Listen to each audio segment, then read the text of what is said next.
Ben Fogle.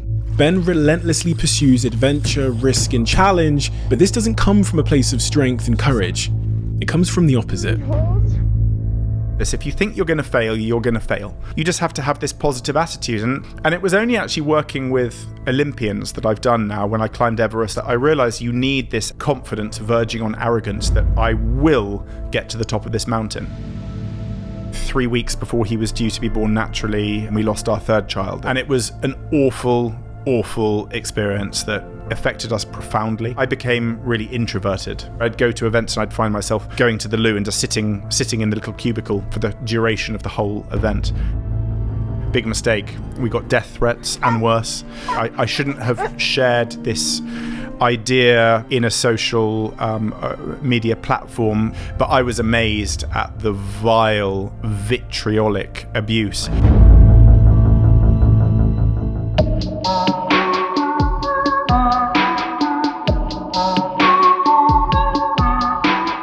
Ben Fogle. He's a TV presenter, broadcaster, and author. He's climbed Mount Everest, he's trekked across Antarctica, and he's rowed across the Atlantic Ocean. Ben relentlessly pursues adventure, risk, and challenge, but this doesn't come from a place of strength and courage. It comes from the opposite, from a place that you would probably never expect. This was such a diverse conversation, and we covered so much and so many things. Ben has been on the most incredible journey, tearing up the script and ignoring the standards society sets for all of us on this never-ending, continuous journey of rebuilding himself, as he says in his own words. And that journey has been inspired by one simple idea: his desire to take back control of his own personal narrative, something he believes we've all lost control of. And this podcast is going to take you on a journey.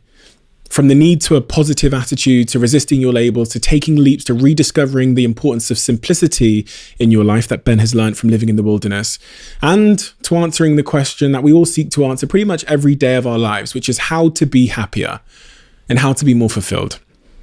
So without further ado, I'm Stephen Bartlett, and this is the Diary of a CEO. I hope nobody's listening, but if you are, then please keep this to yourself.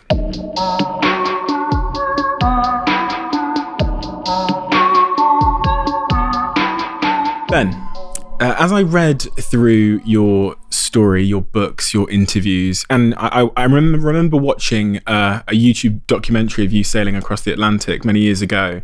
Obviously, the most sort of striking, distinctive, standout thing about the way that you've chosen to live your life over the last couple of decades is your seemingly insatiable appetite for adventure, risk, challenge, extreme adventure as it relates to Everest and things like that. Where did that come from? I think it's not necessarily an absolute thirst for adventure. I think it's about kind of finding the real me. See, if I go right back, as a child, I was so shy. I had no confidence. I failed all my exams. I was hopeless at sport.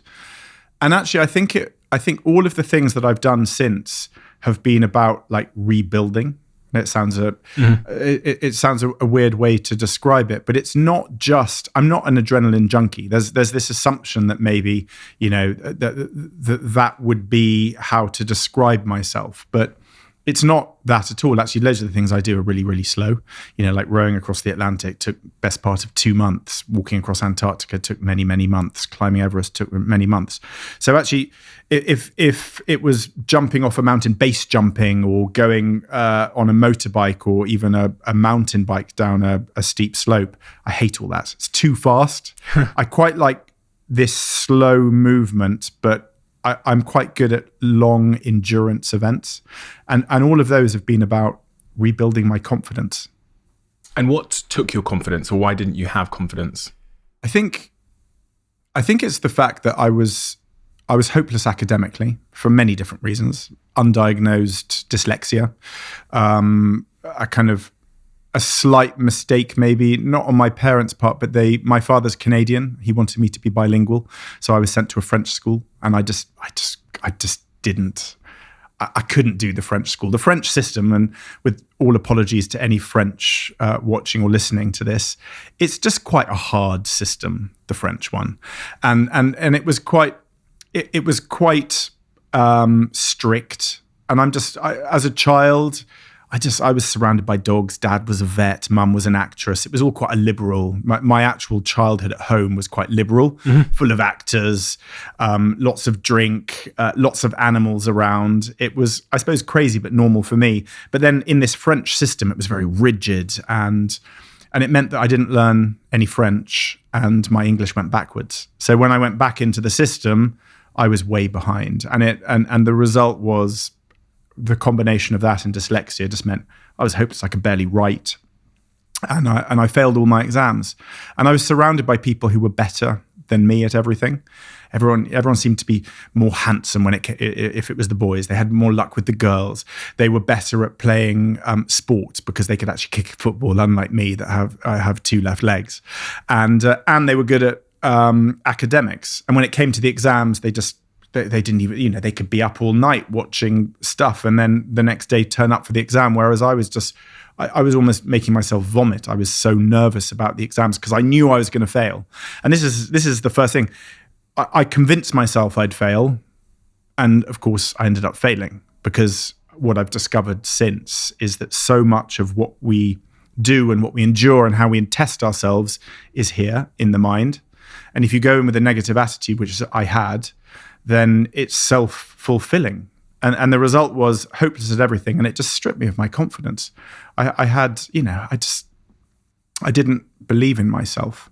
And that went right through, probably into my 30s, if I'm to be really honest. I think that was always lingering over me, this little voice just telling me that I was, that I wasn't good enough at what I did. And did that voice come from your own assessment of yourself, or was there external forces, bullying, or your parents, or? No, my parents were amazing. My parents have, I don't think they could have done more for me than they did. I think it was all internal, if I'm to be honest. I think there was an external pressure to conform, because if you think about if you take the schooling model and the education model, it is kind of about conforming, because exams are all about getting the correct grades. We're learning to a specific model that has been set by the government, and it's sort of painting by numbers when you think about education. And if you don't hit those targets, then you've effectively failed the system. And for me, you can hear from my accent, I'm posh. I went to a private school. Mum and Dad worked really hard to send me to a private school. And actually there was a great guilt that the fact that they had worked so hard to be able to afford to send me there, and yet I still failed. So I think actually a lot of that voice was internal. And actually I wish, if I could go back in time, I wish I could kind of shake a young me on the shoulders and go, just don't overthink things. Just chill out a little bit. And were you a chronic overthinker? I was, and I still am. Really? I still overthink things, if I'm to be honest. To work in the medium that I work in is a little bit strange, because I don't really belong in this medium. When I say this medium, front of house, where as a presenter, because I've got a really thin skin and I overthink everything. So when I read something negative, whether that's on social media, whether that's a newspaper review, whether that's a journalist that has written something which I don't like, or which doesn't seem true, I take it really personally, which is kind of really strange, because I should have been able to overcome that after 20 years. And I'm almost there, Stephen. I'm almost there. But one of the reasons I'm happy to talk about it is because I know I'm not alone. I know there are many, many people out there who are high achievers, who've done brilliant things in life, but are still burdened with their own voice of doubt. And through all of these challenges I've done, I've been able to really build that confidence. And I'd say I'm a few hundred meters from the summit now of peak confidence, and I can't wait until I'm there. I hope I do. I hope I reach that point. What is it about those challenges and the sort of slow, monotonous nature of those challenges, or just the challenges themselves, or challenge as a construct itself that helped you to build confidence? Because one of the most frequent questions I'm asked in the comment section of this podcast or on Instagram or anywhere else is, how do I build my confidence? And I think we live in a culture, especially on Instagram, where it seems like everyone else is super confident and chasing their dreams, and we never get to hear the whispers of their self-doubt. So it might feel like we're the only ones. So I guess my question is, how did those challenges build your confidence? It happened by accident. So that's the first thing to say. I didn't chase it thinking this is going to help. It was like a slow series of blocks that were built. So it started when I failed my A-levels and I went off traveling. I went to Costa Rica, a place that I know you love. And I went to university out there.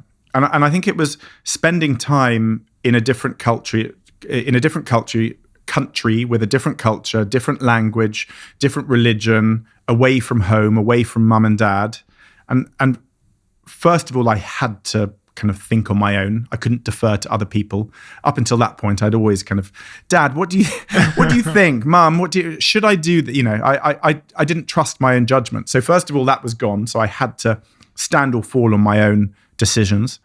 And then secondly, just the immersion in this exciting new place was just, it was the most exciting year I've ever had, if I'm to be really honest. And I decided then that's what I wanted from life. I didn't want to conform by I didn't want the degree, the job, the mortgage, the sitting in an office.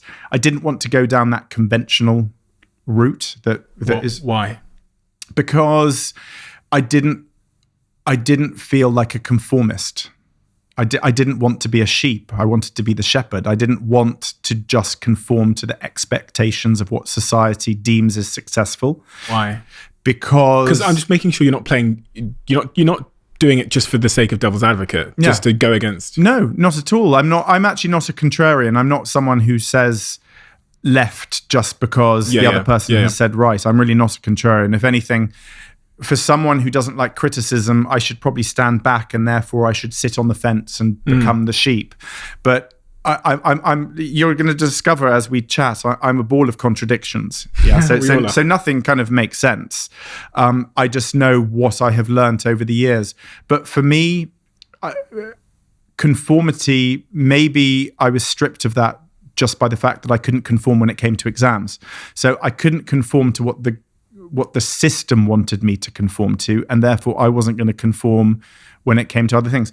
I'll wear shorts all year round. I'm not, I stopped wearing a suit ages ago. I kind of slowly, as my confidence has built, I found myself straying even further from conformity. I think I'm going to end up one of those ridiculous kind of English eccentrics wearing a bow tie. You know the one like walking around with a cat stroking it, because I kind of that's how there is this kind of, there's an inner me that I still haven't really fully found, but I knew I wouldn't find that person sitting in an office on a computer in a job that society expected me to take just so that I could follow the narrative. And the narrative being, as I've kind of explained, getting a good job that you can then get a promotion, you get the good wage, you might get a bonus, you can buy your house, you can get your car, you marry, you get the dog,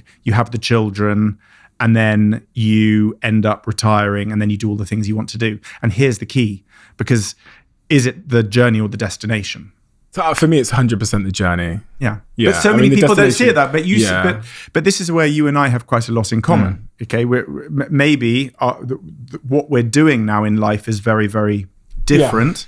But the fact that you will suddenly just wake up one day and go, I'm gonna resign from this. Honestly, it sounds, everything you're saying, like I want to make this about you, but I feel like I've been on the same journey as you're saying with the, one day you might have the dog and whatever, which is just trying to get closer and closer to who I actually am, and trying to find the courage, the strength to not allow society to tell me how my story has to be. Yeah. So whose story? And this is the thing, isn't it? Whose story is it? Yeah. Is it yours or someone else's? Of course, it's someone else's story, and it was written at another time, in another age, if we're talking about marriage and these constructs in our society, for someone else in the circumstances they lived in, and they probably weren't happy anyway. So to think that that same narrative and storyline would equal happiness in Stephen Bartlett's life in 2021 is, probably patently false. But don't you find this strange? I'm not going to turn the whole thing, although I'd be quite happy to, because I think you're a fascinating person. But it is strange, isn't it, that I don't think you have. No, not yet. Okay, so I've got 2 young children, aged 10 and 11. So obviously, I'm really aware of the system that they're now in that failed me. And I'm really nervous about that. Fortunately, I married someone who's really intelligent and has the thickest skin you'll ever meet on anyone in the world. So actually, my children are pretty resilient, much more than I was. And I owe all that to my wife. But I digress. If you think about it, it's still a strange thing that children are expected from the age of 4 or 5 to go off to nursery and then to school, where they're in a classroom with 4 walls that might have a window if you're lucky. You've got some teachers that may or may not be really invested in their job. I don't want that to sound disparaging to all teachers, because I know a lot of teachers put a lot of hard work in, but it's still a gamble as to whether you're going to get those that are just doing it for the job or those that are really passionate and driven. And then it's just about ticking those boxes, isn't it? Get the exam grades that the government have set so that they can then go, look, hurrah, we're doing a great system. Yeah, GCSE grades are all up. A-level grades are all up. It's all looking great. Look at the number of people going to university. And I'm like, hang on, what is this expectation that everyone should go to further education, to university? It's nuts. I get people calling me or emailing me, getting in touch with me on social media saying, do you think I should do a degree in filmmaking and in broadcast at university? I'm like, no, get an apprenticeship job. If I could do that, I'd take on apprenticeships. No, work your way, get experience. And it just, I find it really odd that in 2021, we haven't changed the model. Yeah. I did a TV show called Secret Teacher with Channel 4.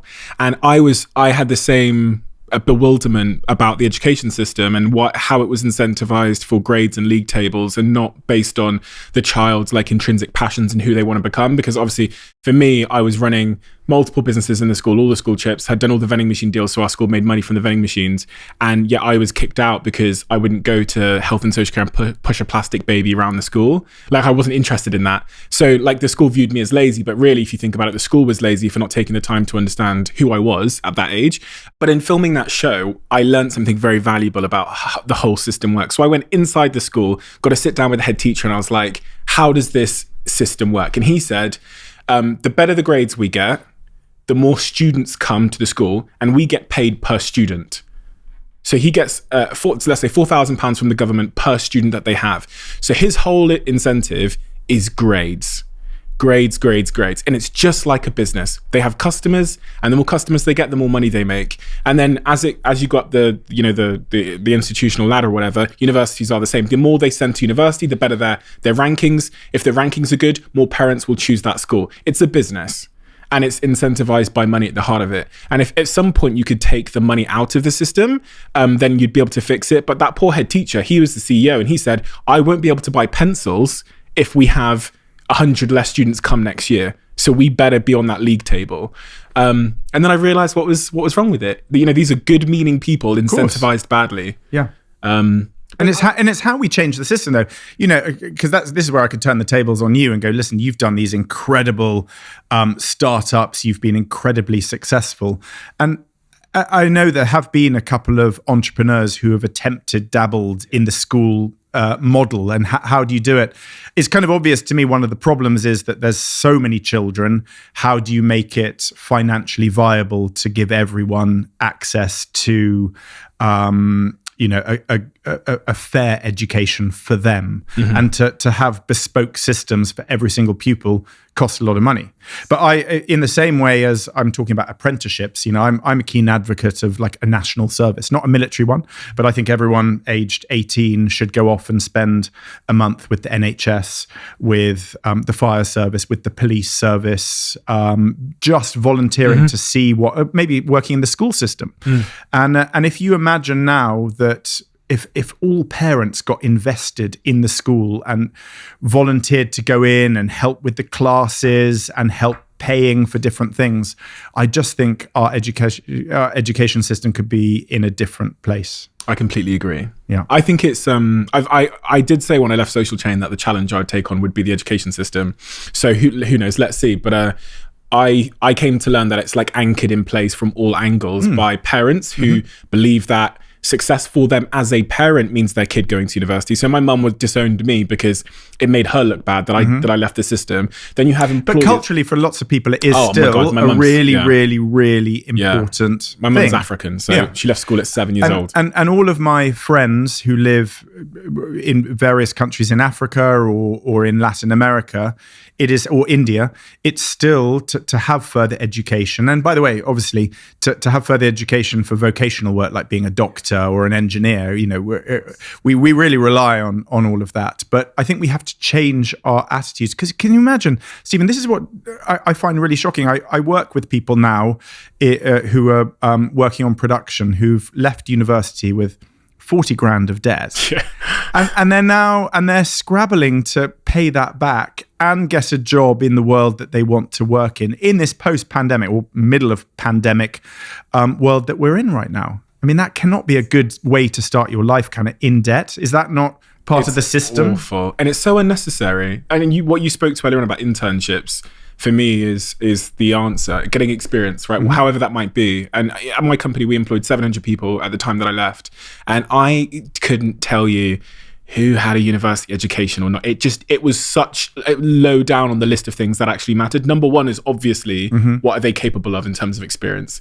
And then the piece of paper, I didn't have a fucking clue who had gone where or what they'd studied, because it just doesn't matter in reality.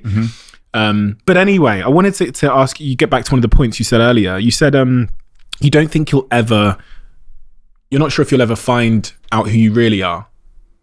Could you expand on that? What do you mean? Well, I think we're all the product, I suppose, of our experiences and who we are.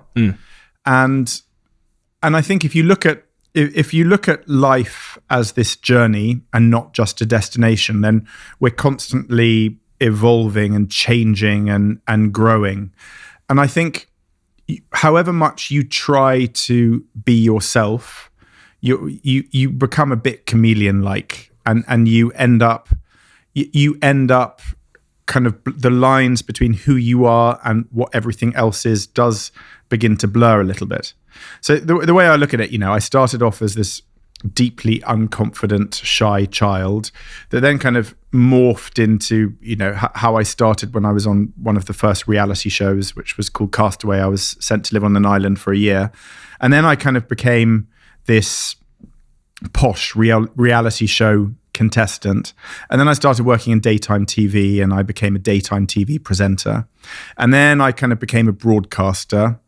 And I see it all the time. You become stereotyped. So whenever your name is written, it will say, it will have either an amount that you made, or it will have the company that you started. But is that really you? So if you or I went on Strictly Come Dancing now, by the way, that would be changed instantly, and it would then be Stephen from Strictly Come Dancing, or Ben, because you're remembered for the last big thing. And that constantly changes, but it then means it's quite hard to leap away from that. So if you're suddenly going to decide, actually, I'm going to become an MP now, people will be like, well, hang on, no, that's not the narrative. And what happens, I think what happens is you become blinded by people going, I'm just not really sure this is right, because that's not really who you are. That's not part of the narrative that I think you were going down for the book that you're writing of your life. And I don't mean the physical book, but just the metaphorical one.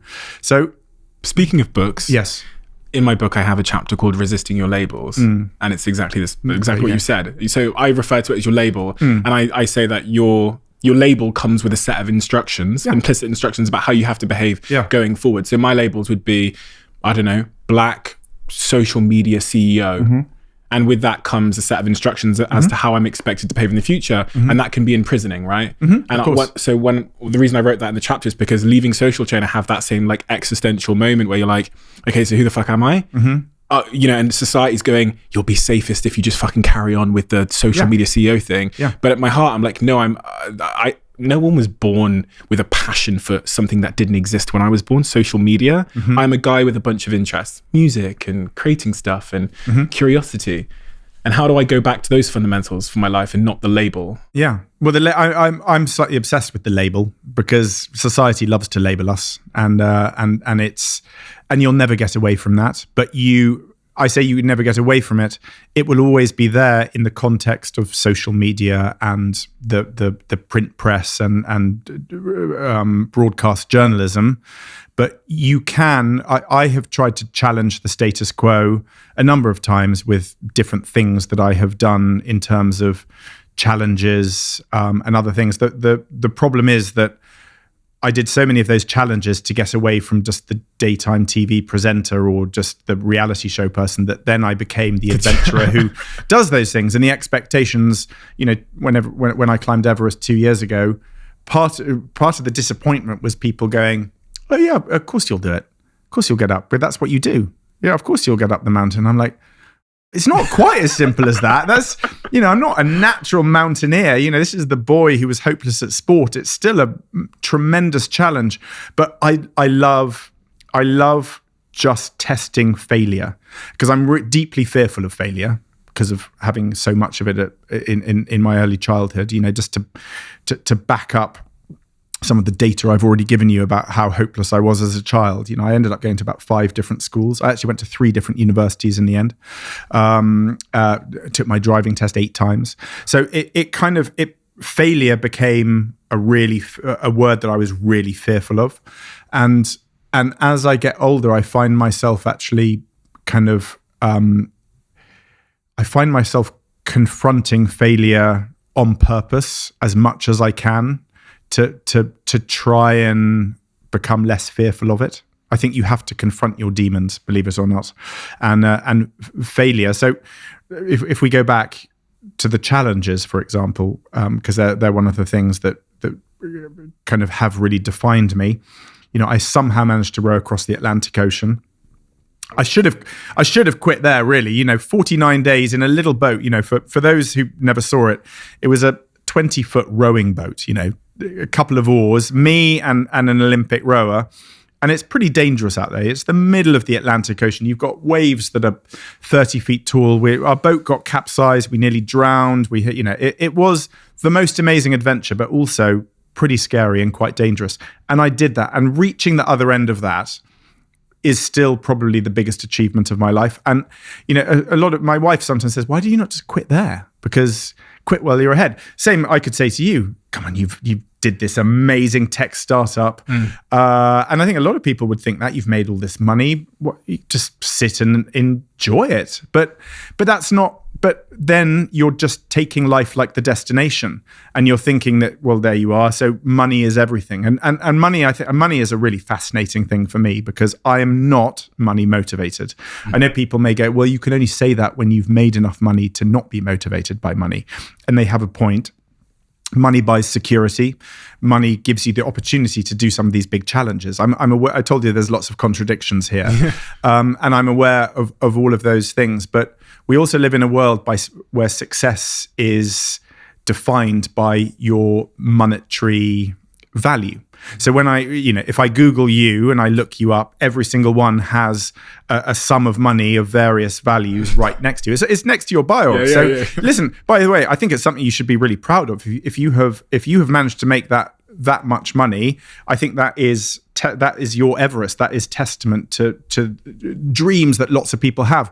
But I think we need to change this notion that being wealthy is a sign of success in life.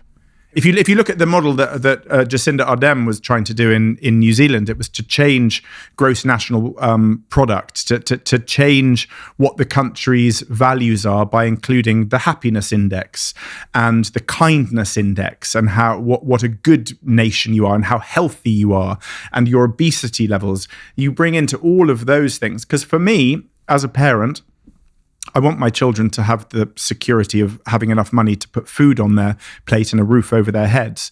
But whether they make huge amounts of money is kind of irrelevant, as long as they are good, rounded, kind, happy individuals. Yeah, I think you've hit the nail on the head. This is actually why my book is called Happy Sexy Millionaire, because when I was 18, all I wanted in life was to be, as it says on the front page of my diary, Range Rover Sport, £1 million before I was 25, because it's the same, similar to what you've described. The thing that had invalidated me as a child was being the only poor family in a middle class area and never having anything, no birthdays, no Christmases, never went on holiday. So obviously that was my insecurity, and I chased it as an adult, and then I got it.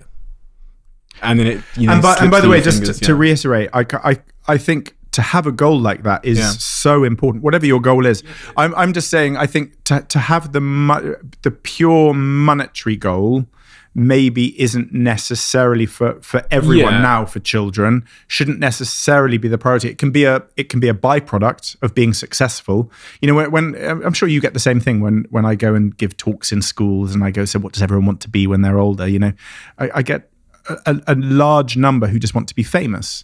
And I always say to them, it's all very well. I get why you want to be famous, but there needs to be substance to that fame. So you need to be famous because you have succeeded in business, because you're a great footballer, because you're a great actor or actress.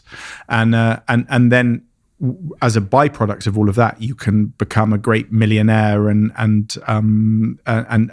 sort of reach those dreams as well.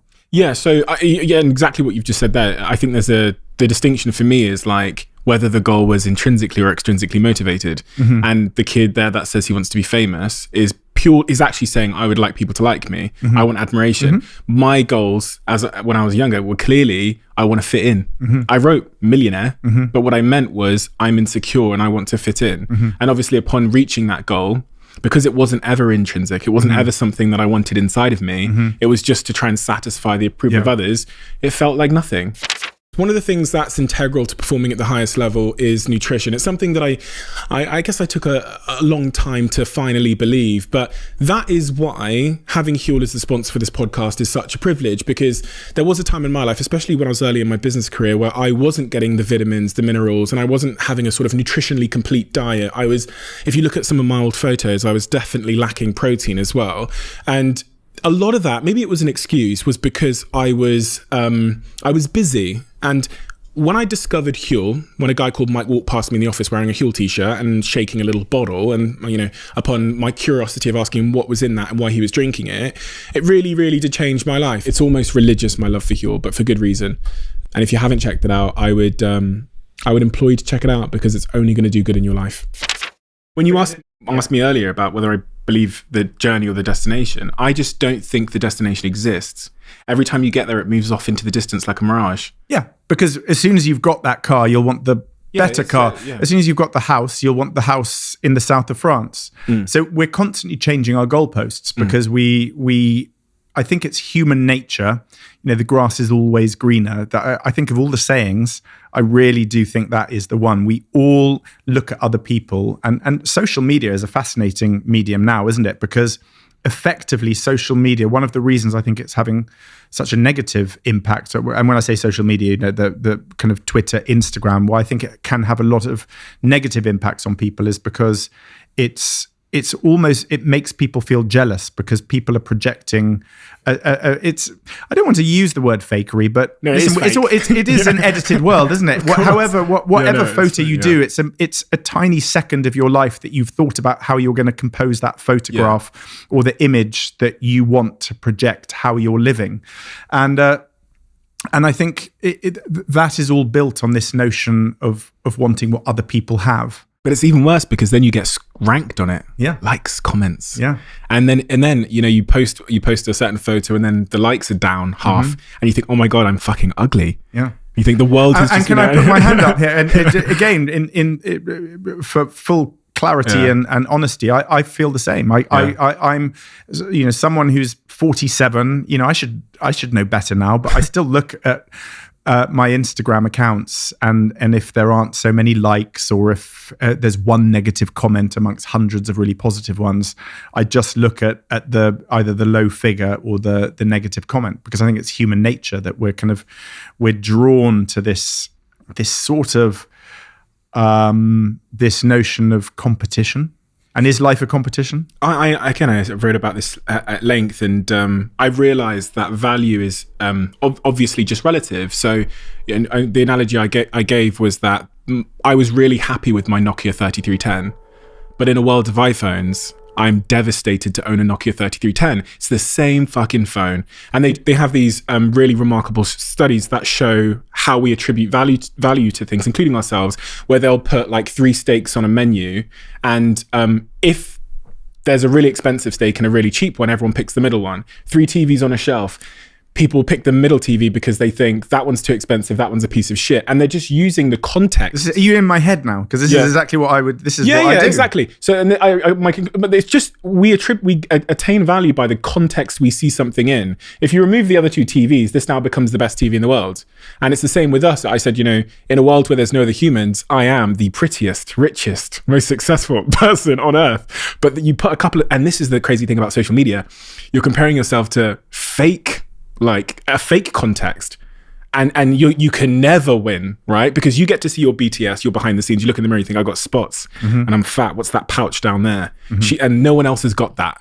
So it's a losing game, and so I implore people, because I worked for 10 years in this fucking game, so I implore people just to make their context way healthier and real. And for me, that means that I mute 95% of the people I follow. I have, if I go on my Instagram now, there'll be 15 people, and 5 of them are in this room. Do you know what I mean? Because I just don't want to play these games. And even though I'm aware of it, my lazy CEO brain has been wired for 10,000 years to make snap judgments to keep me alive. I can't stop it. So I just have to be conscious about the way I use these tools. Yeah. I think it's a fascinating world, and again, as a father with young kids who are terrifying, embarking into that world, I'm struggling to find the tools to arm them for the battle ahead. Yeah, and I'm aware that they can be fantastically useful. That that it's amazing the interactions that you can get. It's how I'm here today. I wouldn't be here if it wasn't for social media chatting to you now. So I'm aware of the beauty of being able to share things. It's just how we get away from kind of the fakery, if that is the term to use. And the abuse you were talking about a second ago, one negative comment can throw you off. The whole world of trolling fascinates me, because deep down I just know that those people that write the nasty comments sometimes aren't even real. Sometimes they're just disgruntled, and it's probably no different to how life would be in a pub. There would be some person in there that would go muttering under their breath. The problem is on social media, it gets kind of brought to the surface, and for whatever reason, I think we probably know, newspapers love to then regurgitate what that single individual spotty teenager in their bedroom has written as validation. They sort of validate it. So I had funny enough, during the first lockdown, my daughter thought it would be nice to get the nation to sing Happy Birthday to the Queen. And I realized there's lots of people who aren't monarchists. I understand that we're in a country where not everyone agrees on the same thing, but I thought it was quite a nice sentiment. And foolishly, I decided to let her use my Twitter account to kind of ask people to do it. Big mistake. We got death threats and worse. The vile abuse to my 9-year-old daughter, partly my fault. I shouldn't have allowed her to, I shouldn't have shared this idea in a social media platform with my daughter, I realized, but I was amazed at the vile, vitriolic abuse. And that was partly kind of enhanced by the press, who jumped on a few negative comments, wrote about it, and as soon as they had written about it, it went. I had to give up Twitter. I actually abandoned it and haven't gone back to it since. Really? Crazy. There's a lot of talk at the moment about what social platforms can do for this type of behavior, and I always come back to the point of going to tell a little bit of a story here. So when I worked in Silicon Valley for a little while, for about a year when I was 20, after I left my first company, and I got to see behind one of the big social platforms that was emerging at the time. And it taught me something about humans, because someone in the daytime who was a very civilized school teacher, just being completely honest, would get his cock out at night because of anonymity. And what it taught me was that good people are capable of pretty alarming things if you allow them to cover their face. And there's a piece of jealousy and evilness and darkness in all of us. And anonymity allows you to be both. Yeah. And so until platforms don't allow people, until we verify who people are when they sign up, and there's real world consequences of the behavior, it's never going to stop. Yeah, and I agree. It's the anonymity thing. So the number of people that say just get off, just ignore it, and I largely. So I still use Instagram, and occasionally, the odd troll flares up, and I do ignore it now. Occasionally, I get a bit more stung than other times, but I think it's symbolic of the world that we're living in right now, and I think anonymity can be quite a dangerous thing. Wokness is fascinating. Wokeness is fascinating, and it's really complex now, especially as a documentary maker. I go off to countries all around the world, and I've been accused of gross xenophobia just because I go to these countries now and maybe make a documentary about a local group of people who live there. It's seen by the extreme woke brigade as othering people. This is the woke term right now. Don't other people. So by taking a document, I know. I mean, it is laughable, but they have quite a strong voice, and I've had to talk about this on. Sorry, what's national othering radio. people? To other people is to make them feel like they aren't a part of normal. I mean, we've come full circle right now. So othering is to make people kind of feel like they don't, like the specimens or something. Yes, specimens, basically. So effectively if you imagine, going to a group of indigenous native people who live in the Brazilian Amazon, where once that was seen as, anthropological study of how people live and what they do, now it's seen as sneering and laughing at people because you're othering them and you're showing, look at them still hunting with spears and bows and arrows. Now, this is the wokery brigade who interpret it like that. I interpret it as a great celebration because more often than not, I kind of am seeing how we should be living and how we should be treating nature and the flora and fauna around us, rather than living in big cities where we're fantastically wasteful and we're destroying the planet. Actually, this kind of nomadic way of life, or this very simple hand-to-mouth way of life, I go and I feel huge admiration. And I'm not laughing or sneering, but there are lots of people that interpret that form of television as that. Now, I've just given you one form of wokery right now, and so we have to think about everything we say and everything we do, and is that cultural? I've just got a kilt. I've been sent a kilt because it's the big global climate conference in Glasgow later this year. I'm going to be up there in Scotland, obviously. The kilt is the national dress, and I was asked if I could wear a kilt with a special environmental fabric. So I've agreed to do that.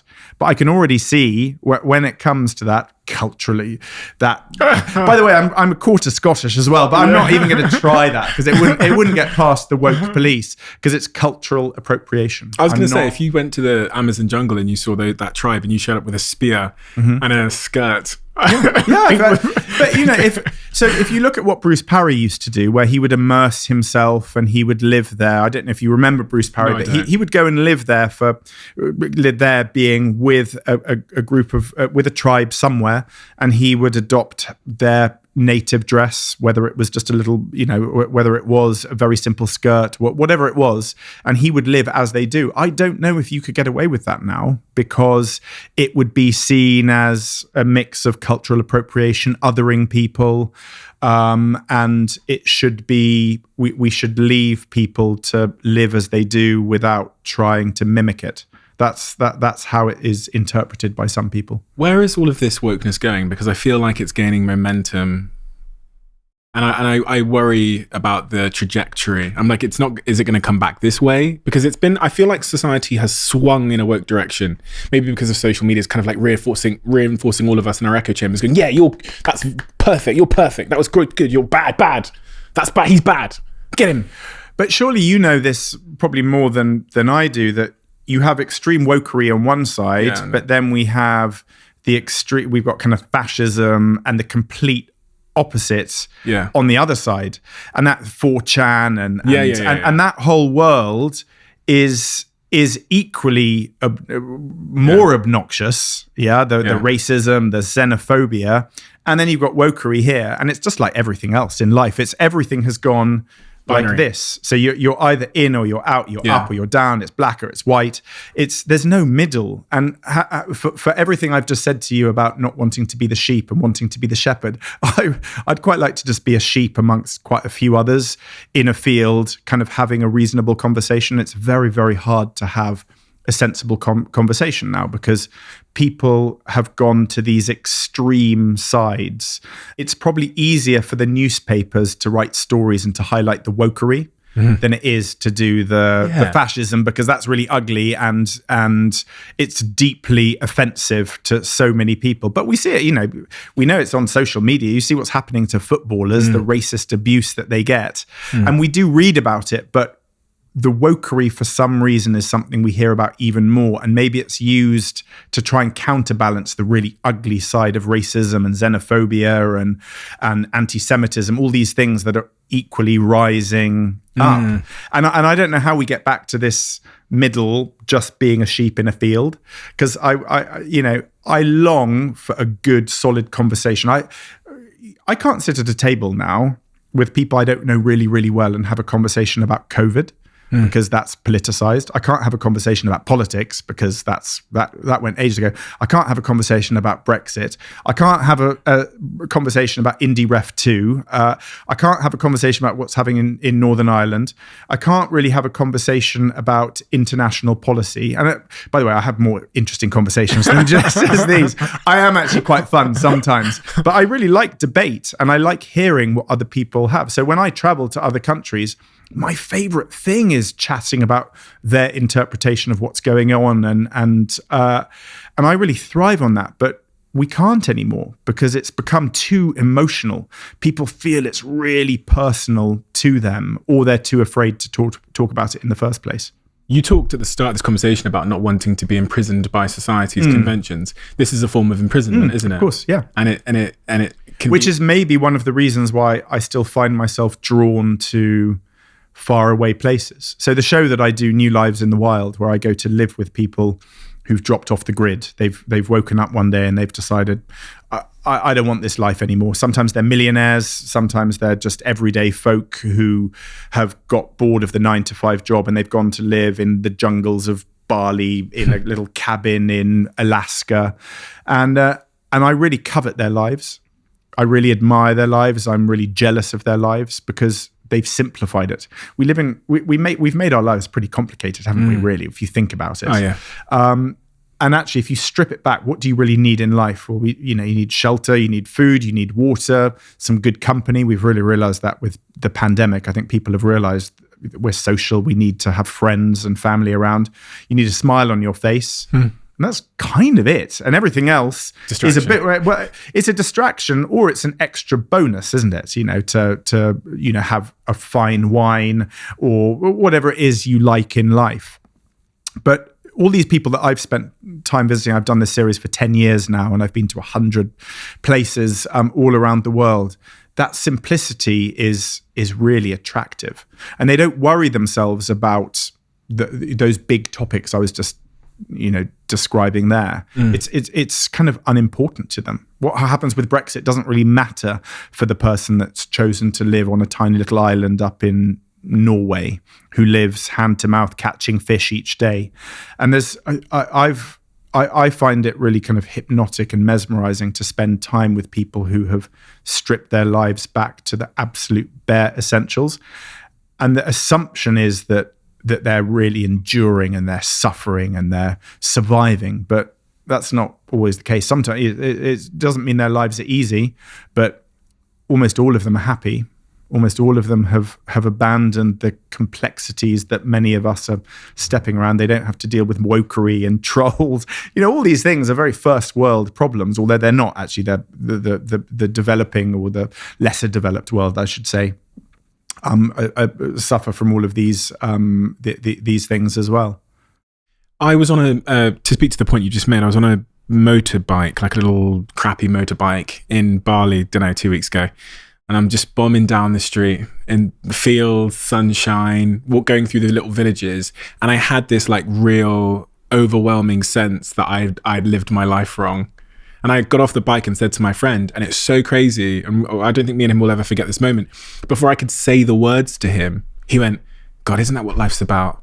And it was just being on this bike, having no problems, no care in the world, but also seeing a culture where they live in such a simple manner that made me reflect on the decisions I've made in my life. And it's such a remarkable thing. And as you say, those people are typically, their lives aren't easy, but they seem to be much more at peace than the successful first world, quote unquote, people. Well, there's a great kind of story that's kind of hypocritical, but I suspect it's true. A tourist goes to West Africa. Let's say they're in Senegal. They're on a beautiful beach, staying in a hotel. He's on the beach every day, and he sees a fisherman go down and cast his line and catch the few fish.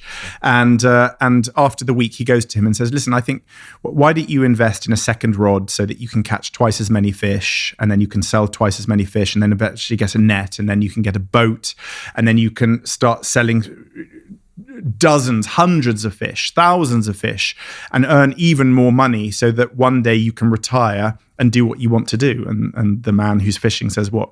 Fish?" So, and I just think there's a lot to be said in that, because it's about chasing these goals and what your goal is. And I think if too many people are kind of blinded by, and again, coming full circle, this notion of life as a destination, and eventually you're going to reach this nirvana, this glorious place where everything's perfect, where you just lie around. I don't know. Everyone has different things they dream of. Someone just wants to go and play golf. I have no idea why I don't like golf, but someone just might want to play golf all day. Someone might want to play cards all day. Someone just might want to just move to the south of France and sit and drink beer all day. Someone might want to go surfing all day. Whatever it is. But there's no reason why you can't be doing that throughout your life. You just have to think outside of the box, don't you? You just have to have this positive attitude. And, this comes back to what I was saying to you. As a child, I realized this. If you think you're going to fail, you're going to fail. So every driving test, all of those ones I told you I failed, I would get in the car and this booming, deafening voice was saying, "You are going to fail." And sure enough, I'd mount the pavement. I got stopped by the police once because I wasn't wearing a seatbelt. Yeah, on a driving test. But because it was almost like self-fulfillment of my mind's attitude. And it was only actually working with Olympians that I've done now. When I climbed Everest, I went with Victoria Pendleton, the cyclist. When I rode the Atlantic, it was with James Cracknell. And I've been lucky enough to work with some other Olympians that I realized you need this absolute confidence verging on arrogance that I will get to the top of this mountain. I will reach the South Pole. Because as soon as you go into an event where there's any self-doubt, it will be self-fulfilling. You must know that. You must know that. But it's impossible to fake, in my view. Like I'm quite repelled by this culture of like people looking in the mirror and saying, "You are going to be a millionaire. You are great." But because my opinion of how beliefs work. Like, so I always use this example. This fifth millionth time I've said this. If I were to hold your loved one at gunpoint now and say, "Believe I'm Jesus," or I kill them, there's nothing you could do to actually believe I was Jesus. You could only lie to me. because that's not how belief works. As you've proven, beliefs take evidence, and you've built that evidence through your challenges, right? So like just telling yourself to believe something doesn't work, even if everything is on the line. But if I suddenly turn this into wine and then started levitating, you might think, wait a minute. But you're taking it slightly too literally when it comes to what that is. So here's the thing. There's a man called Mark Boyle who lives in Ireland, a fascinating man. I think you should get him on here. He has lived as the moneyless man, and he gave up everything and tried to live without any money for a year, and he ended up with a house. Is what he did by charming, trading up, literally just working his way through the system, but never ever using money. It was always trade and barter and borrowing, and I don't think there was any stealing, not that I know of. But I love this notion that he had an absolute confidence that this would work and that he would be able to do it.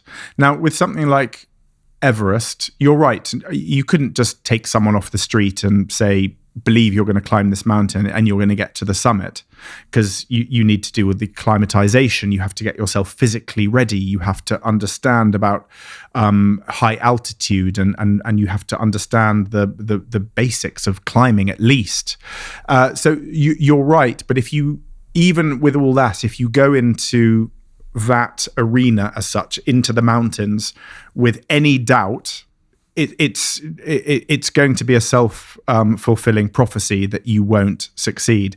So I think this idea of belief that you can, you're right, it's much more than just looking in the mirror and going, I'm going to be the best musician in the world. This comes back to school kids who aspire for fame. I think it's the kind of the X Factor, Britain's Got Talent has a lot to answer for, because it's kind of made this illusion that anyone can be whatever they want in life.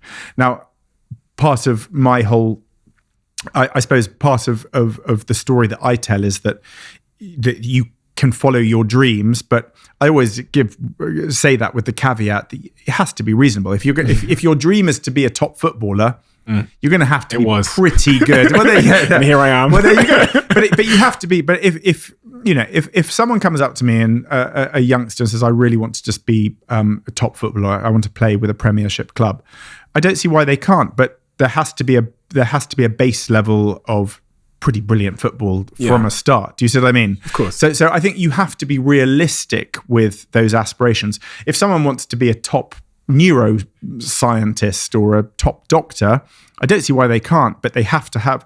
It was going to be impossible for me. I wanted to be a vet, and I think I would have been quite a good vet, but I just didn't have the academics, so I didn't even get off the start plate.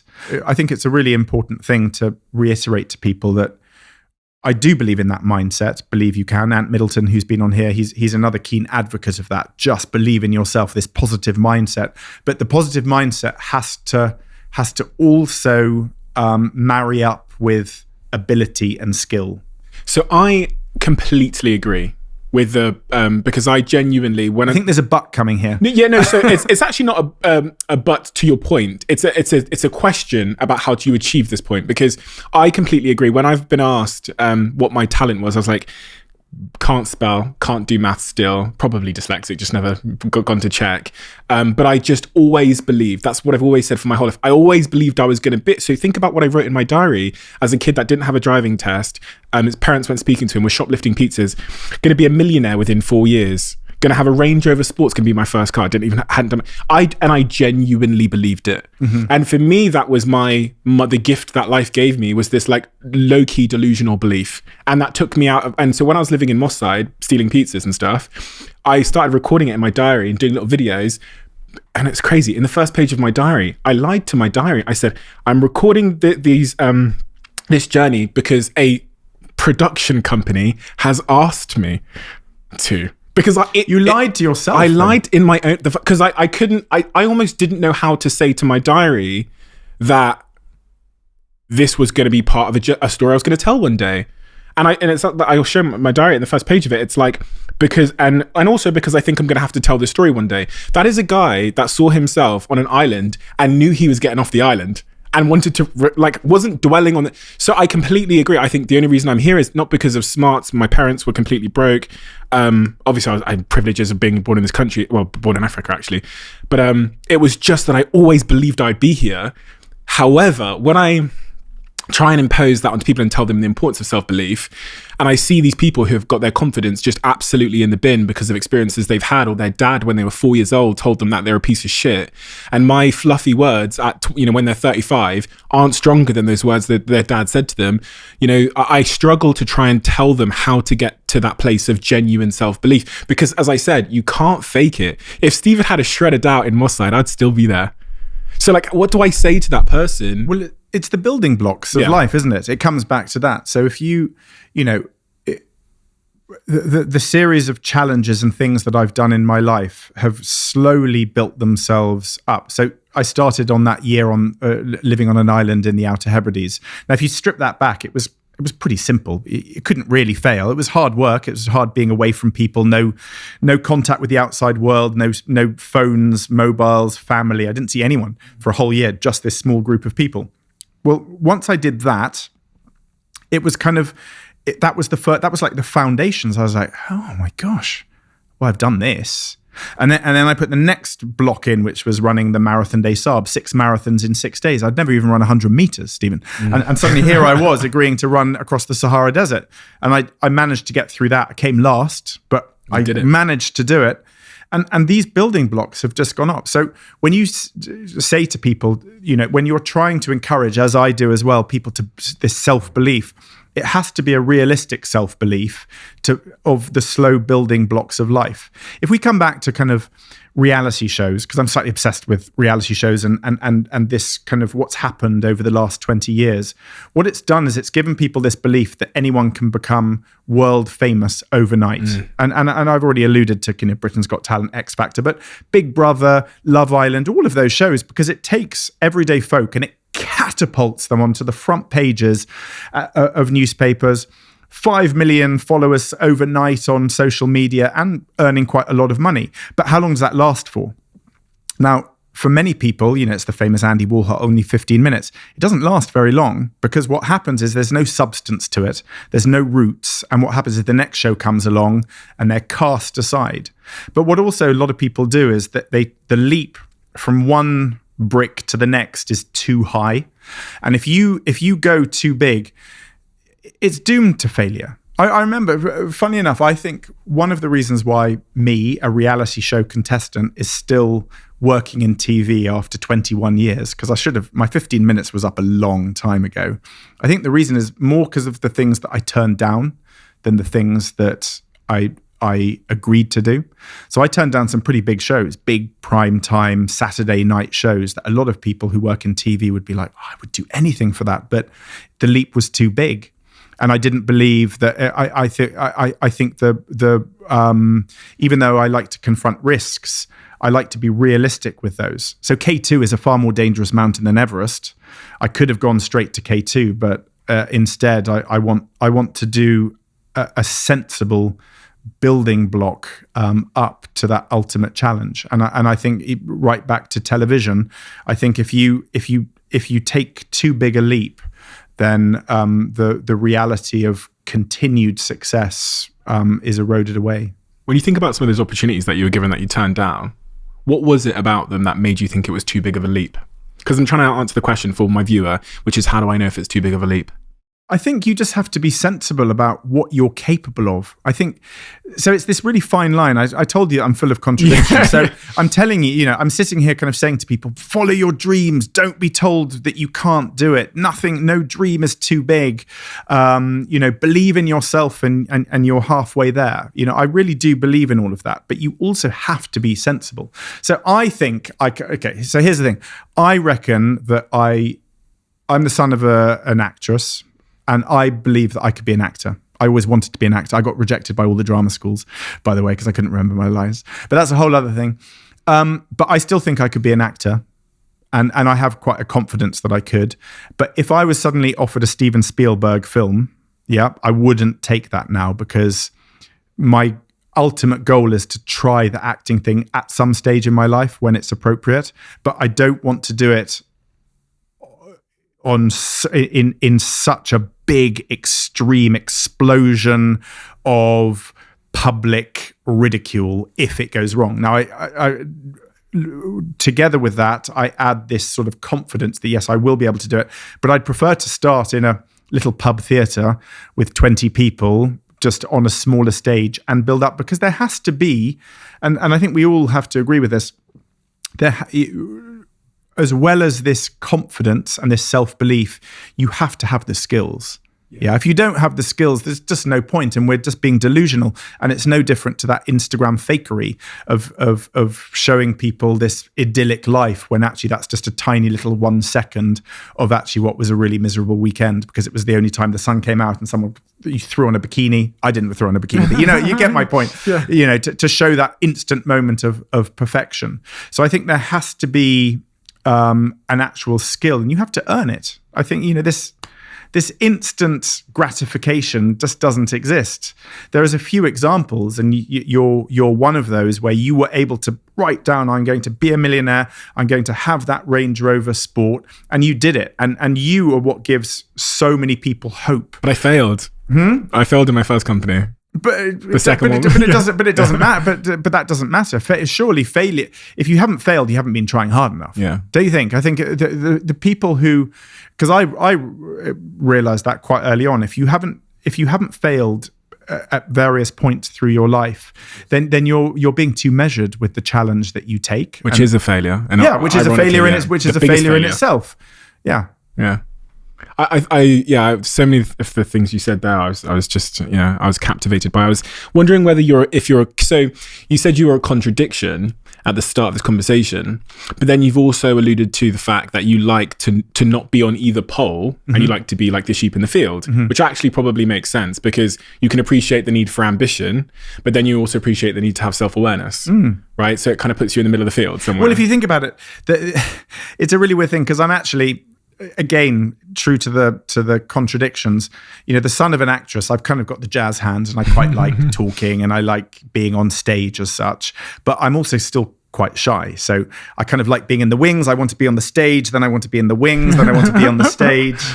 And the same goes for kind of how I project myself. So I want to be part of the conversation, but then I don't want to be part of the conversation. I don't like the uncomfortableness of it. I want to be a politician, but I couldn't bear the focus and the derision that you're going to get from one side or the other. And I actually think once you've accepted that, because I think I'm sure a lot of people are like that, really.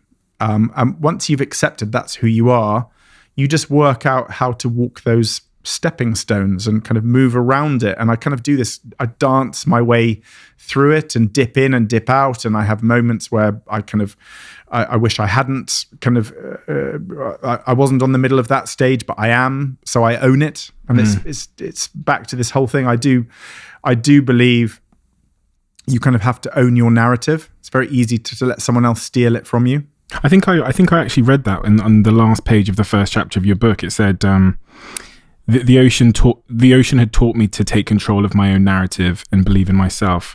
When you were talking about what you learned from the sea in your book, Inspire the Lessons from the Wilderness. And that taking control of your narrative point really stuck with me, because obviously society writes your narrative.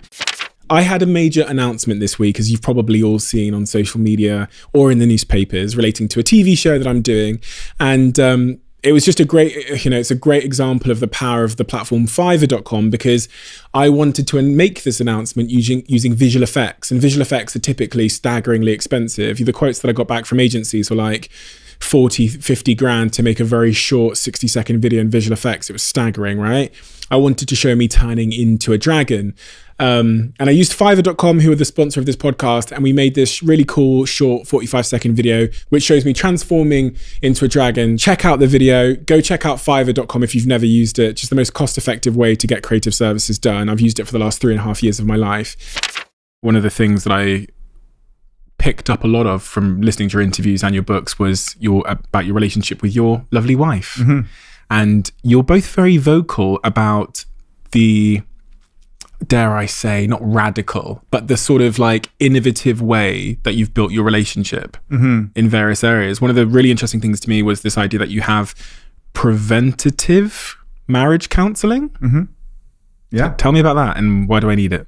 So my wife, Marina, we've been married this will be our 15th year together. Wow, She's congrats. half Austrian, thank you. She's half Austrian, and she's got skin like a rhino. It's unbelievable.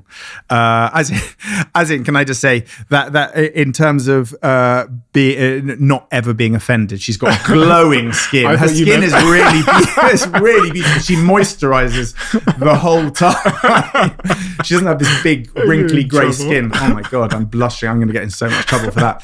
But she's really tough. She's really resilient. She's no nonsense. She doesn't beat about the bush. And we're very... I am, by my own admission, a much more sensitive soul. Now, it doesn't mean she isn't sensitive, but she kind of calls a spade, whereas I might say, well, that is a spade, but you could use that as a fork. Do you see what I mean? Because I want to please all the people and I don't want to offend, so I kind of find myself kind of dancing around a little bit. In the middle, there you go. Whereas Marina has always just been straight down the line, and our relationship has been built on me being away a lot, because outside of the time of COVID, I'm probably traveling 8 months of the year. So there's a lot of time away, but that's how it's always been. And we have a really solid relationship. And we had a terrible tragedy about 6 years ago when we lost our third child, a little boy, Willem, who was stillborn. So 3 weeks before he was due to be born naturally, unfortunately, Marina had something called a placental abruption, and he died. And it was an awful, awful experience that I've kind of spoken about before, but it affected us profoundly, much more than I thought it would.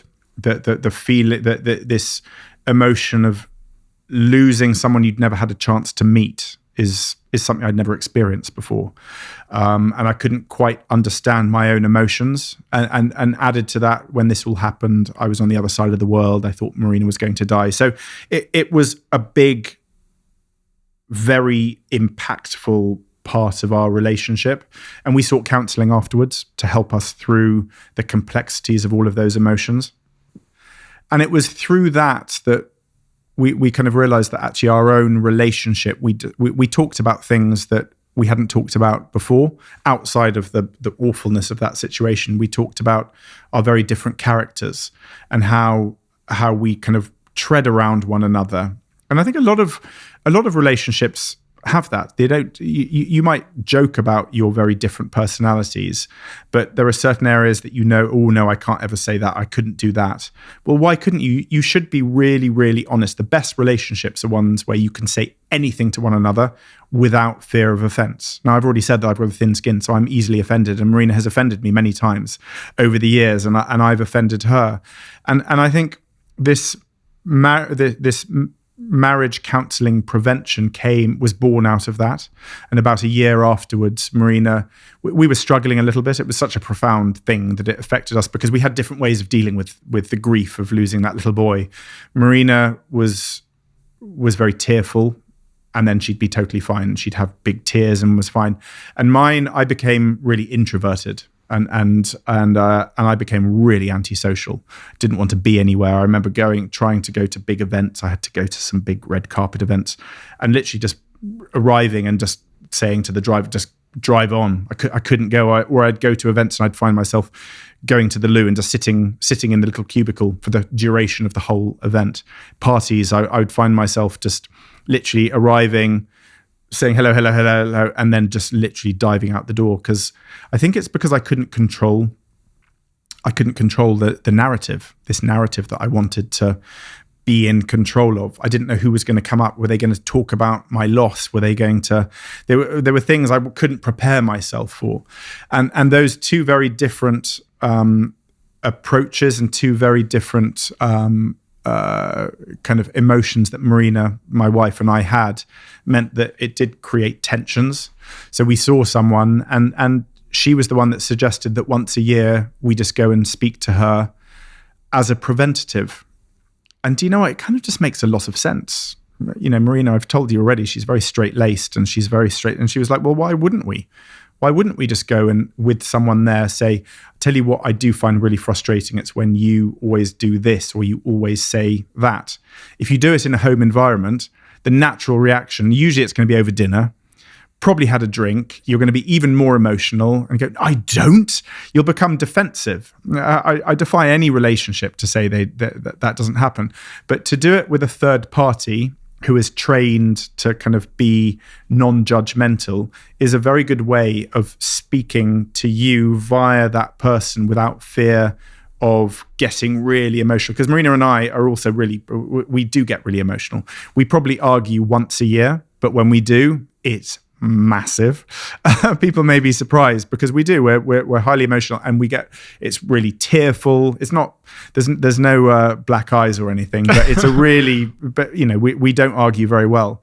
And what we found actually was that speaking to someone else once a year has. I can't remember the last time we had an argument. We haven't for years and years now, which is saying something, because I'm also all for honesty. In this world of kind of social media fakery, I wear my heart on my sleeve, and I've always been really honest. So talking about the loss of Willem, talking about my dyslexia, but I think it's really important that you're very honest, especially if you live in a very public sphere. Hearing that you've not had an argument for years is a pretty incredible achievement, one would say, in a relationship. Why? How? Why? Well, I think it's I think the fact that we speak to the same person every year for only like an hour or two. 12 months apart, though. Yeah, I know. But it's because because I think we are able to just be really, really honest there and then. And by the way, I'm not saying our relationship is really, it's not one of these wedding cakes, perfectly formed, everything is idyllic, birds flying around, chirping. Yeah. It's like any relationship, it's strained and we get snappy at one another. But we've learned to resolve, I think conflict resolution is there. And although I kind of try to be, I'm an optimist, and I try to be smiley and happy as more often than not. I still wake up some days and I'm feeling a bit under the weather, or I do just get out of bed the wrong side. And I know when I'm a bit more snappy. And Marina, now we are armed with ways of saying to the other person, you're a bit irritable today. You seem a bit miserable. You're not much fun to be around. We can say that in a way that the other person doesn't jump to a defense going, I'm not, you're the one that's annoying me, blah, blah. Do you see what I mean? That it turns into that argument. And I think if you learn how to speak to one another, and that's what we have kind of been armed with, it is just a great way to kind of avoid those unnecessary arguments. Listen, some people have really fiery relationships and they thrive on it. We've got friends that kind of need that. They have big battles and flames, and then they make up and it's all fine. And I've got some friends, I just find that exhausting. Yeah. It's Mental Health Awareness Week this week, and one of the things you said earlier on about going to those events and telling the driver to carry on going or hiding in the toilet sounded similar to shades of anxiety, maybe even PTSD to some degree. Mm-hmm. Is that what you think you were experiencing at that time? Were you anxious? I was super anxious. No, without doubt, anxiety. Panic attacks, all of that happened. For about a year, I experienced a lot of that. Really? Yeah, and I think it was because I had lost control. I wasn't able to protect my wife. I wasn't able to protect that little boy. And I think the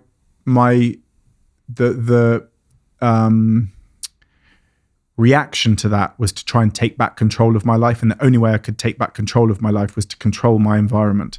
And things were out of my control when there were lots of people around, and I didn't know who I was going to be talking to and about what and where and when I was going to go away. And all the things that I'd lost control of, I wanted to regain control of. And yes, anxiety definitely came into it. And I've never suffered depression, as I'd call it, but I have every so often, always coincides with the full moon, which is a bit weird. Really? But I get what I just call the dark cloud.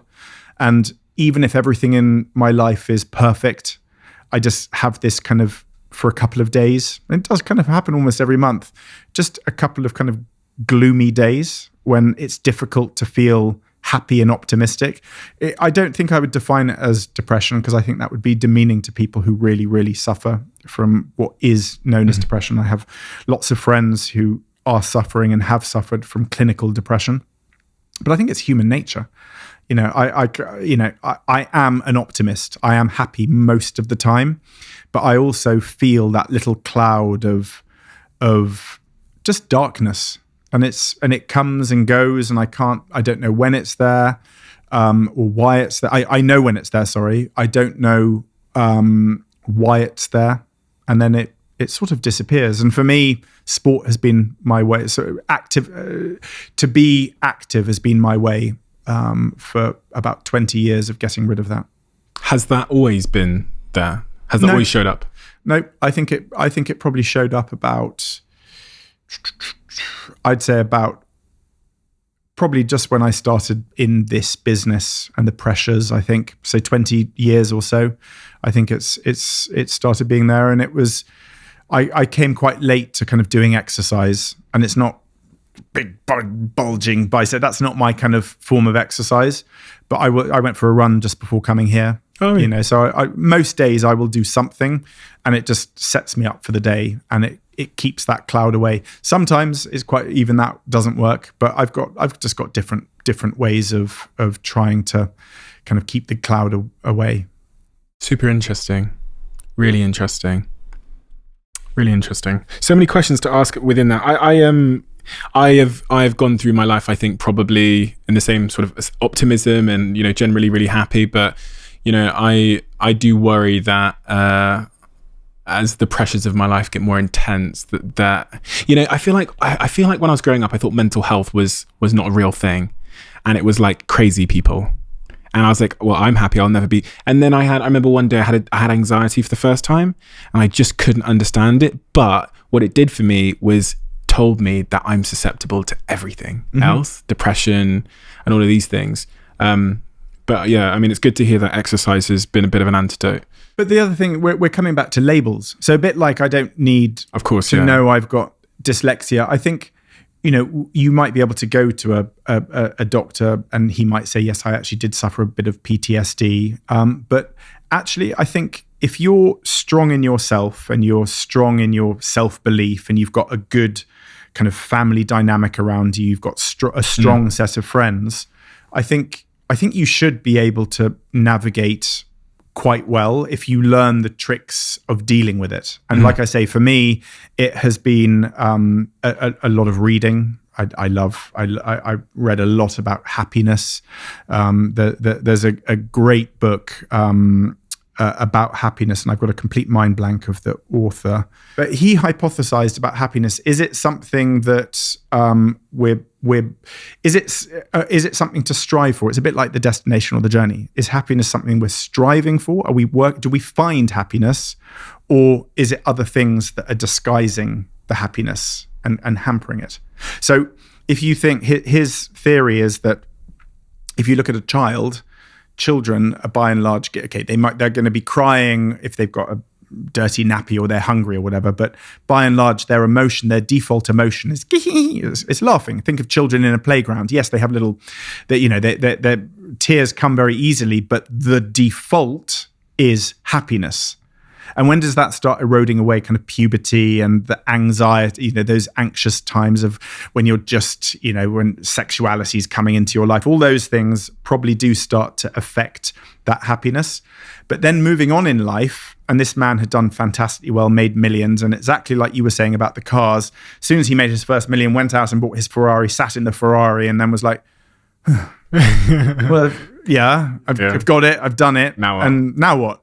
And it was this constant aspiration. So the hypothesis is that actually we're kind of adding apps, almost things to us that are making us unhappy, rather than striving for this happiness thing. Because if the happiness is the Ferrari or the £1 million, Range Rover, sorry, I got it wrong. But if that is your goal for happiness, the human nature of always wanting more is going to mean you're constantly searching for happiness, and you're going to have it fleetingly and then it will go. And then you'll get it again fleetingly and then it will go. But actually, if we take away the things that are making us unhappy, whatever that is, social media, get rid of it. living in a big city, get rid of it.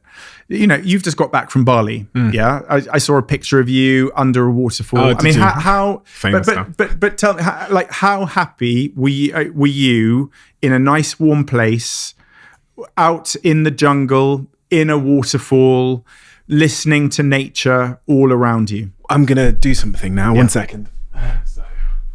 So I actually wrote a little paragraph. I wrote a paragraph in my book about being sat by the river in Bali. And I described the words of how I feel. And it's funny because the chapter's called, and I'm not plugging my book here, it just seems like it's the best way. The chapter's called The Journey Back to Human. And the reason why the chapter's called that is because I'm hypothesizing that I think we've kind of lost our way. And being sat by this river in Bali it felt like I'd come back to where I was meant to be. Here we go. As I write this chapter, I'm sat in an Indonesian jungle in Bali by a gloriously glistening river with the unobstructed glare of the sun overhead bearing down on me. There's this perfect light breeze stroking my warm skin and an earthy floral smell of the jungle surrounding trees occupies my senses. I came here to live in blah, blah, blah, blah. As I sit here, and you may have experienced this if you spent time in nature, I feel at peace. As the Stoics might have described it, I feel tranquil. It's hard to explain this in any other way than to say that I feel like this is where I innately belong. My primitive survival-orientated senses that often use prehistoric devices like pain and discomfort as a usual way to guide me away from danger and towards safety seem to be telling me that this is where I should be. The absence of discomfort and stress and pressure is telling me that this might just be home. And it's what you were saying there about like the removal. So when you said, did I feel happy? The first thing that came to head was like, I didn't feel unhappiness. There you go. Right. Yeah. So I didn't feel like there was no notification. But isn't this but that is such a fascinating notion, this idea that it wasn't that you just felt a default, just human. You felt just yourself. Tranquil. The Stoics that use the word tranquil, right? Yeah. So all this noise that we get, we're here in central London right now. And when I say noise, I don't just mean the police cars and the ambulances and the pneumatic drills. I just mean all the things, the shops that are saying you should be buying this, you should be getting that, the newspapers that are telling you about other whoever your rivals are. We all have rivals. The social media promise of someone who's having a better time than you. There's someone else who's still in Bali when you're not there. Do you know what I mean? It's all these things, and I do think they have a habit of making us unhappy. And it's weird, isn't it? Because we think that those are the things that will make us happy. Being on social media, fishing for those likes, buying into the kind of commercial world and trying to keep up with the Joneses. Now, that's where money, again, coming back to this, that's why money is seen by so many people as the cure for everything. Because with money, you could go to Bali, you could get the better car. But once you've got it, as you know, it's like, well, actually, that was quite fleeting. Yeah, and this is it's funny because when you look at the ways that we're medicating mental health disorders now, we went through this phase of thinking that it was like a biomedical problem. So we would give people like SSRIs and, try and correct the serotonin with these chemicals. And the more modern treatments all seem to be trying to return us back to probably what you go and see when you go to the tribes that you see in like the Amazon, which is human connection, movement. Like we used to hunt for our food, not like fucking Uber and Deliveroo. So connection, movement, nature. Which again, nature is therapy. I mean, this is, there's a lot of people who've realized, especially for mental health, back to the mental health week, there's a lot of people who have seen the benefits of nature. So in Japan and Sweden for many, many years now, they've done something called forest bathing. And forest bathing is like many people do on the beach, but instead you just go into a woods and you lie on the floor and you stare at the canopy. And just imagine now, I want everyone who's watching this to just imagine all those leaves rustling in the wind, birds, because once you stop walking in a wood, so many people kind of we're going to go for a walk, and they just march through, often have headphones on, and it's like, well, you're not connecting with that. You're racing through. But actually, if you just sit there, animals start coming out, you start noticing colors, you start noticing a flower that wasn't there. And never underestimate the power of that to just reconnect us to, where we're supposed to be, really. We're not supposed to be in big cities, living in apartments with your own, with running water and things. It makes it very comfortable for us, but I think most of us really kind of belong in a jungle, in a woods, on a mountain, on the ocean, closer to nature. Do you know Johanna Hari? Do you know who that Johan Hari? He wrote a book called Lost Connections. Yes, of course. Yeah. Do you know, he's going to be sat there in 2 hours. Amazing. He's coming, and we always talk about this particular topic. But yeah, it's one of the biggest revelations I had in my life was that much of my ambitions were taking me further away from like being human. So, living in the heart of New York City, I could pretty much go through a whole day without moving. The Uber picks me up, takes me to work, takes me back home. I use the same glass screen to order my food. I don't really see anybody because I lived alone. And then you look at the stats, and New York is 30% more likely to be depressed than Bali, or something crazy like that. But I as an adventurer and someone that's spent time in nature, I find it so fascinating that you've come to the same conclusion about the true nature of happiness. What is your goal now, though? We talked about there not being a destination. When you think about what your goal is, what is it? Again, true to the contradictions, I think we all need goals. I think we have to have something to aspire to, something to be working towards.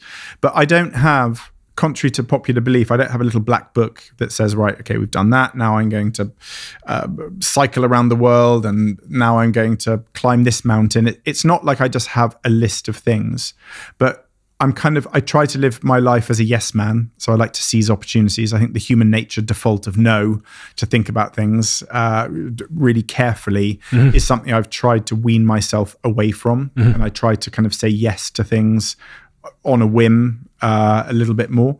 So I think my goals are about continuing to test myself, continuing to confront failure, risking what I do. Now, given I've kind of got, I write books, I do TV presenting, and I do adventuring. I think I'd probably quite like to find something else, whether it's acting, whether it's politics, whether it's DJing. There you go. I'm all for trying. Also, I'd love to know if I have a voice. Maybe I'll become a singer. I'd love to. I wonder whether I could compete in the Olympics. And is there any sport where a 47-year-old could like start from scratch and really test themselves and work their way up to the sport? There are a few, believe it or not. I think that I think can be done. So I kind of think big, but I don't have absolute goals. They're not written there. But I think a bit like you were saying, you would like to kind of tackle the education system. I would like to make a difference, because I think the older you get, you're still way too young, Stephen, but the older you get, you start to question why have I done all these things? Because if you think about it, if you just break down those big challenges that we've been talking about, it's quite egotistical. You climb on mountain. Hey, look at me. You walk across a pole. I get to come and sit and chat to you all about them and say how brilliant I was. But actually, what's the point? There has to be more substance to why I did those things, and more importantly, how I can translate those into something useful for other people. So I would love to, again, work on an education model, work with other people to actually be able to start making a difference. Because my life up until now has all been about me. It's been about self-building, about building my own self-confidence. And that's quite selfish. And I would like to think of myself as I'd like to be more selfless, and I'd like to do things for other people. That doesn't mean I haven't done stuff, and I've done a lot of charitable things and philanthropic things over the last few years, but I kind of feel I'm moving towards a time when I really would like to focus on trying to improve the system. Because if the likes of you and me and other people don't do it, it's never going to happen. We can talk about it. We can sit here and look all smug, kind of saying this is what needs to be done, and kind of nod our heads. But if you don't action it, it will never happen, because politicians are just busy doing their thing, and they'll kind of just do what they can, but they're never going to be able to break those glass ceilings that have been set by previous generations. And I guess from what you talked about earlier about, gradually picking your battles, I guess, you've done so much in your career as well, from Everest to the shows you've done to all the other achievements you've had, that you're in search of an even grander battle. Yeah, I like a battle, but the battle doesn't have to. It's a battle within. It's not this term of a battle. I think some people think it is. It's against another person, or against a system, or against a belief, or you're battling against the trolls or the wokies or the fascists. But I think the battles we all have are the battles within. And I think as soon as you start accepting that, that's when we will start kind of taking mental health more seriously than we do. Because it's really obvious to me that, that how your brain feels and what your brain is telling you is far more powerful than any cuts or broken bones that we have. And it's kind of weird, isn't it, that you'll look at someone who's been in a road accident and think, oh, poor you broke your leg. You see that injury and we can relate to it and we wince at it. But here, what goes on beneath the skull is deemed as something kind of still a bit taboo. And it's not really taboo because people talk about it, but you still meet a lot of people who are like, nah, just get over it. Come on, just man up. Just believe in yourself and you'll do it. And as much as I'm saying you need this self-belief, it's far more complex than that. It is, and that's what makes giving advice so difficult, right? Because you give it from the basis of your own bias. Yeah, and advice is bespoke. So yeah. I get, like I say, many people asking, how can I do X or Y? It depends on so many things. Yeah. And I can't really give that advice. It's a bit like a doctor giving a prescription. I can't really give that unless I genuinely know what your ability is, what your aspirations are, what your mindset could be. All of these things come into it. But if we could start, helping people within that context, I think we would be in a very different place. You scared of dying? No. I'm scared for other people, but I'm not scared of dying. It sounds really glib, I know, but I genuinely am not. And I don't know why. I've had many near-death experiences. Maybe I've had to look at those clouds and think that I'm heading that way quite a few times, and maybe that is what makes you less fearful when you've been so close to it. But it's also perhaps that I don't think I have many regrets in life. I've kind of seized those opportunities, but I'm deeply fearful for those I love, and the void that would be left, which sounds really kind of egotistical, but I know how much I feared about losing my parents or loved ones when I was a child. Super interesting, that idea. That I feel the same. After I stopped being religious at the age of 18, I was actually scared of dying when I was religious because I thought I was going to go somewhere, right? And then beyond that point, gradually as I've achieved more in my life, I've got less scared of the idea of I think, well, I've been true to myself, and that seems to be the most important thing as it relates to. And you've referred to it as regret there. Have you got any regrets? Not really. No, because I've tried to. It's kind of one of the ways I've tried to live life with no regrets, and you're only likely to have a regret. Let me change. I was going to say you're more likely to regret the things you didn't do than the things you did do, but I know that's not true. I think plenty of people have made the wrong decisions. We've all done that. But no, in all seriousness, I don't think I am an optimist, and I try to see the positives in everything I've done and all the decisions I've made and all the things that have happened in life. And I honestly, I don't think I can say that I regret anything, because it's the old cliche, what doesn't kill you makes you stronger. And I think even those things that I could maybe say, well, it probably wasn't the best decision, something good has come of it. There's going to be so many 18-year-old Bens listening to this right now who have listened to this and thought, you know what, I'm really low confidence and I've been knocked, and I'm not sure if I'm good enough, and I've been called a failure by my job, dad, whatever it is. What do you say to those people, having walked, lived their life? What do you say to them? What's the advice you give them? Don't buy into someone else's narrative. That's what you're doing by listening to the failure, whether it's absolute words coming out of someone's mouth saying, well, you're no good, whether it's even perceived narrative that you go into a pub and everyone looks like they're having more fun than you, and the girl or the boy doesn't want to be with you, they want to be with the other person.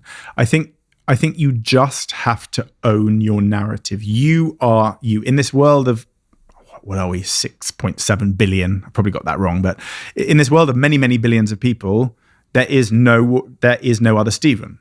Yeah, that is fact. Yeah, there might be someone similar. There might be someone with the same abilities, the same body type, maybe even looks a bit like you, but you are completely unique because your personality belongs to you. And don't try and change that. Don't try and be the person that other people want you to be. Be the person you are. And it's a really hard thing to buy into because I spent so much of my life trying to be the person I thought society wanted me to be. Always embarrassed that I wasn't. I was either too posh or I wasn't posh enough. I was either too successful or not successful enough. You see what I mean? It's almost like you're always just trying to fit in. But actually, once you own your narrative, once you're confident that you are unique in whatever way, it might be a geeky kind of unique. It might be a cool kind of unique. It might be a quirky kind of unique. But that's if you can own your personality, your narrative, and accept that, you're halfway there to this self-belief and this confidence. And that also means not trying to buy into someone else's narrative. You might think you want to be if you're the geeky one, you might think you want to be the cool kid. You might think that you want to be playing in the first football team. You might think that you want to be sitting at that top table, but that's not necessarily where your personality wants you to be. And I think stop wanting and start being. Very powerful. It took me back to something I read from this Swedish philosopher. I can't remember his bloody name, but he was talking about how when you try and abandon your true self, you'll despair if you fail or succeed. If you succeed in abandoning your true self, you'll despair because you've abandoned yourself. If you fail, you'll despair because you've attempted something and failed at fitting in. Mm-hmm. So he took the conclusive point of this flowchart he wrote 200 years ago was that the only way to fulfillment is to be. Very, very powerful. And your story is incredibly inspiring for so many reasons, but I think mainly because of your willingness to share it so honestly, all parts of your story. And I know that will help a ton of people because the stories that you've told me about yourself, especially when you're younger and the lack of confidence my DMs are full of young men, women that are desperately trying to understand why they don't feel adequate. And so I want to thank you for coming here today and giving me your time. Pleasure. Yeah, you're truly fascinating. I don't know what I was expecting us to talk about, but I'm glad we talked about all the topics we did. And I just hope that, we could do with a lot more people in the world that are willing to be as transparent and honest, warts and all. So thank you so much, because this is exactly why I started this podcast. And it's going to be super valuable to all the people that listen. Well, listen, thank you so much. It's been a pleasure being here. Thank you.